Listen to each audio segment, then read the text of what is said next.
Mulla on ollut tilaisuus ja kunnia Pohjois-Amerikan puolella tavata monia todella merkittäviä sun virkaveliä vuosien varrella. Ja on ollut mielenkiintoista, että heidän niin kuin tärkein ohjeensa nuorille pelaajille on ollut, että it has to be fun. Ja siitä, että olette puhunut myös te suomalaiset siellä pelaamaan. Tämä ei kuitenkaan näy, että ollaan niin kuin helvetin vakavissaan lätkän suhteen. Ethän sä voi menestyä, jos et sä pidä hauskaa myös. No siis kyllä mä niin kuin, totta kai se on sen takia haluttu pelaa lätkää, että se on hauskaa. Että ei kukaan sitä varmaan ole sen takia pelannut, että niin siinä on jotain muun motiivin takia. Että kyllä se näkyy kentällä ja se on tosi tärkeä juttu. Että silloin kun mennään töihin, niin tehdään töitä tosissaan aina satalasissa, mutta niin, että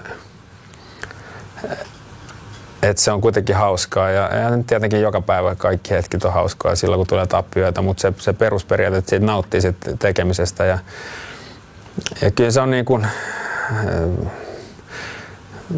ehkä se on seuraava askel suomalaisen jääkiekkoilussa tavallaan, että uskalletaan pitää tai opitaan se henkisen puolen tärkeys enemmänkin, että mehän ollaan fyysisesti aivan huippukunnossa ja mä keskityn tosi paljon, että se henkinen puoli on se loppujen lopuksi, mikä ratkaisee tiukassa paikassa ja sitäkin on hirveän vaikea opettaa, että se voittamisen kulttuuri ja se että miten tärkeissä peleissä ja tiukoissa paikoissa oppii suhtautuu siihen peliin, niin se on tosi tärkeä juttu ja mä uskon, että se on se viimeinen silaus, kun me noustaan taas seuraavalle tasolle.